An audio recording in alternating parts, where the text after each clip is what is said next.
He says it will not happen in a day. It will be one delta progress at a time. This is the law of incremental growth. You have to detach yourself. Say, really, Swamiji, that's so nice.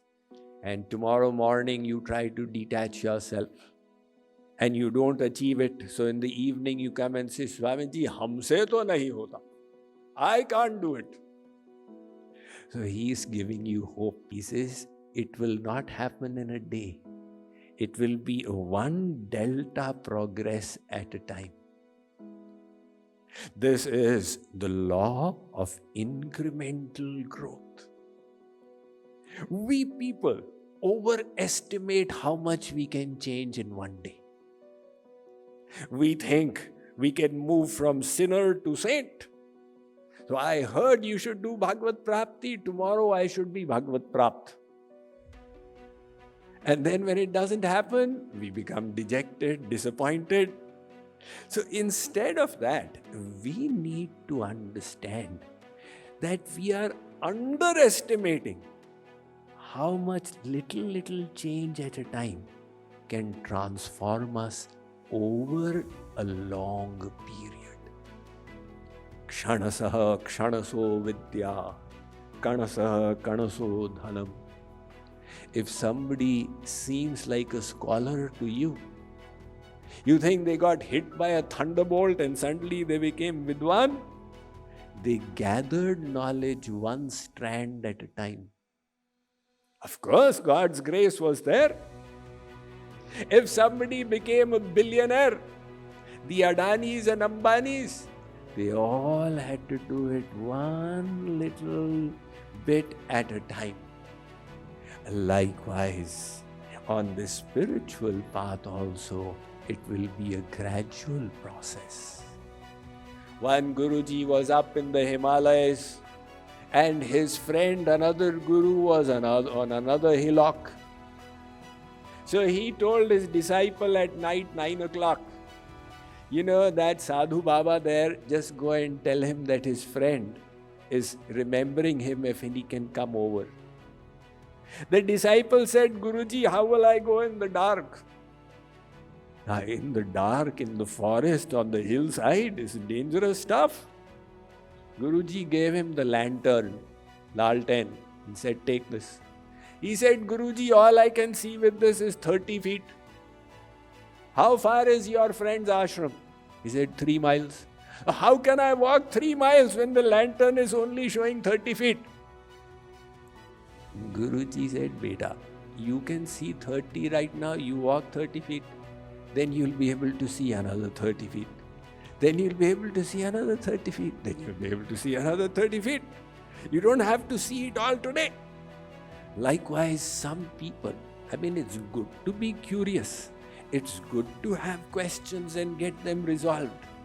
But it's bad to get bogged in them. They say, until all my questions are answered, I will not begin.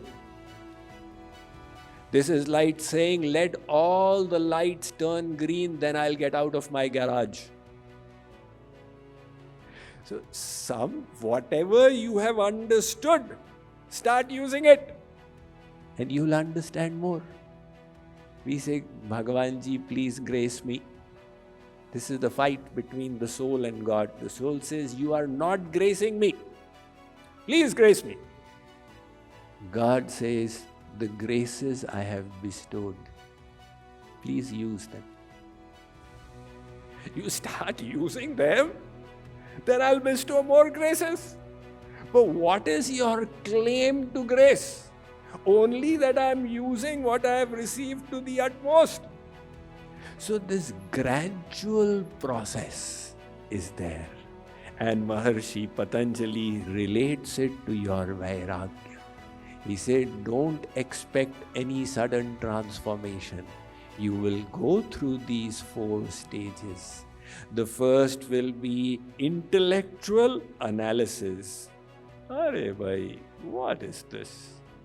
Every time I made that desire, fulfilled it, then it came back.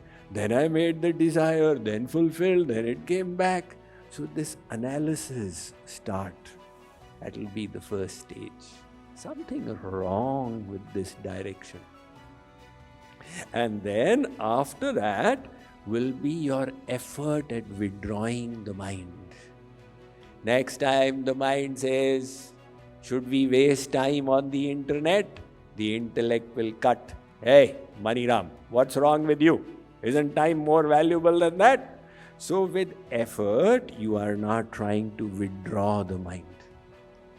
And then you progress further. At that stage, the desires get eased somewhat, reasonably. And what happens? What is the proof? The proof of the pudding is in the eating. You will start experiencing inner joy. You thought joy is in those objects. And now you are discovering joy that is without the need for objects.